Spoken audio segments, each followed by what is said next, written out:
नमस्कार दोस्तों, स्वागत है आपका एक बार फिर आज के मेरी इस वीडियो में। तो कल मैंने एक वीडियो डाली थी और उसमें मैंने आपको बताया था कि जो रिलिस्ट है बीसीजी का रिलिस्ट प्राइस या रिलिस्ट जो किस रिलिस्ट यानी किस प्राइस पर रिलिस्ट हो सकता है। तो उसमें मैंने आपको एक चीज बताई थी कि जो रिलिस्ट का प्राइस है वो सप्लाई एंड डिमांड पर डिपेंड करता है।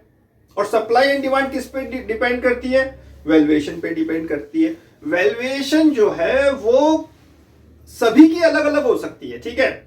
अब कुछ एक शेयर जो मुझे सस्ते लग रहे हैं आपको महंगे लग सकते हैं, आपको महंगे लग रहे हैं मुझे हिसाब सस्ते लग सकते हैं। कुछ क्या होता है कि वैल्यूएशन हर कोई अपने हिसाब से निकालता है, ठीक है। तो वैल्यूएशन निकालने के दोस्तों कई तरीके हैं।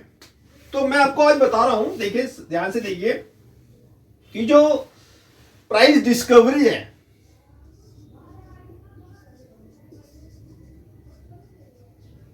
जो प्राइस डिस्कवरी है वो डिपेंड किस पे करती है? वो डिपेंड करती है आपकी वैल्यूएशन पे।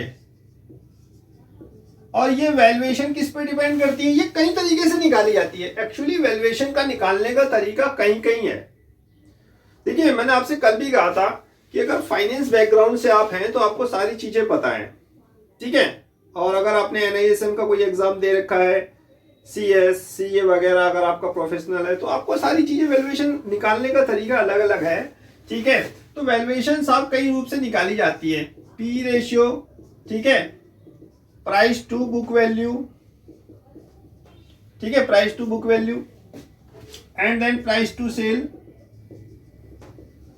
ठीक है। नेटवर्थ, नेटवर्थ कितनी है कंपनी की, ठीक है। ग्रोथ रेट,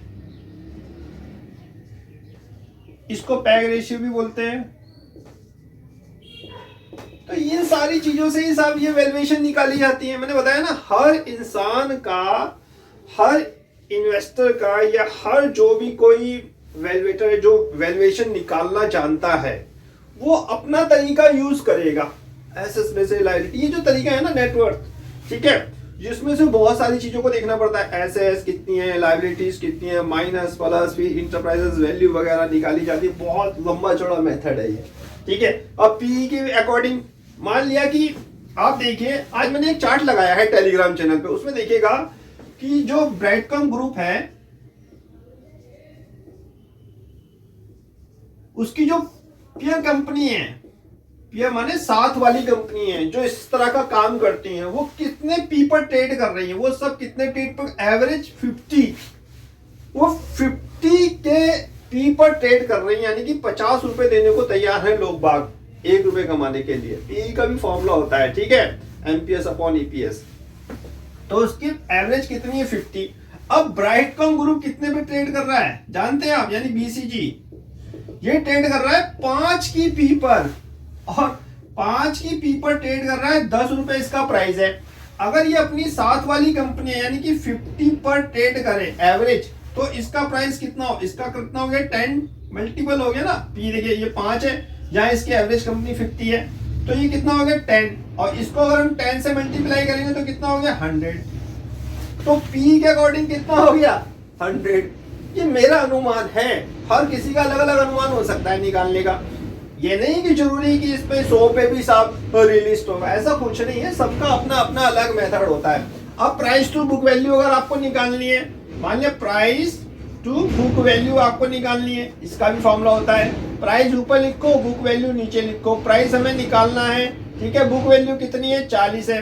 अब मान लिया प्राइस टू बुक वैल्यू ये 1 टाइम है, एक सपोज ले लो 1 टाइम या 2 टाइम ले लो, ठीक है। तो 2, तो प्राइस टू बुक वैल्यू कितना होगा? 2। हमें प्राइस निकालना है तो कितना हो गया? इन दोनों की मल्टीप्लाई करो 80, तो प्राइस टू बुक वैल्यू कितना आ गया?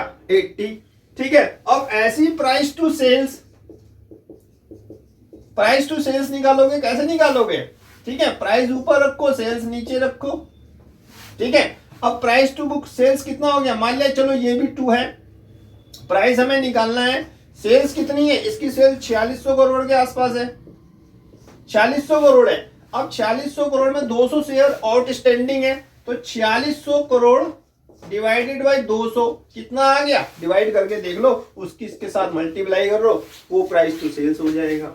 हर चीज अपनी अलग अलग है। पैग रेशियो, ग्रोथ रेट कितनी है। अब इसमें अनसर्टेनिटी बनी हुई है, पता ही नहीं है कि क्या ग्रोथ है क्या नहीं है। फाइनेंशियल भी सही जो है वो दे रहा है जो बीसीजी, उस पर जब तो मोहर लगेगी जब वो ऑडिट देगा अपने। अभी तो ये सारी चीजें अनऑडिट है, तभी तो पता चलेगा ग्रोथ रेट क्या है, कितनी एसेट्स है, कितनी इसकी सब लाइबिलिटीज है, कितना इस पे खर्चा है, तभी तो एक सही वैल्यूएशन निकालोगे। ये तो मैंने कुछ आपको एक एग्जांपल बता दिया कि इसके आधार पर भी निकाली जा सकती है। सबका घूम फिरा के देखिए वही आ रहा है, लगभग 80, 100, 50 से ऊपर ही बैठ रहा है मेरे हिसाब से। अब सब डिपेंड करता है एक्सचेंज को, मार्केट को, मैनेजमेंट को कि अपना क्या रेट लेके आते हैं। फिलहाल तो मैंने आपको कुछ तरीके बताए हैं, आप भी इसकी पढ़ाई करिए। वैल्यूएशन को गूगल पे जाके आप गूगल करिए, चैट जीपीटी पे देखिए कि how to calculate a valuation of a stock, how to calculate a valuation of a shares. इस तरह का सर्च करेंगे तो आपको मिल जाएगा, बहुत आसान है। तो ये कुछ मैंने आपको एग्जांपल बताया कि इनके आधार पर वैल्यूएशन होती है। बाकी सप्लाई एंड डिमांड है भैया। जो मान लिया किसी के पास ज्यादा शेयर है, वो बेचना चाहता है, निकलना चाहता है, उसने अपनी बिड लगा दी, उसका रेट पे जो खरीदार है वो सेम हो गए, तो जो भी रेट तय होगा मैंने कल आपको वीडियो में सारा बता दिया था, पिछली वीडियो देख लेना, सारी चीजें समझ में आ जाएंगी। ये कुछ मेरे एग्जाम्पल हैं जो मैंने आपको बताया कि इनके आधार पर भी वैल्यूएशन को निकाला जाता है। बाकी और भी बहुत सारे मेथड है, इंट्रिंसिक वैल्यू वगैरह है, ठीक है, तो उनको समझिए। नमस्कार।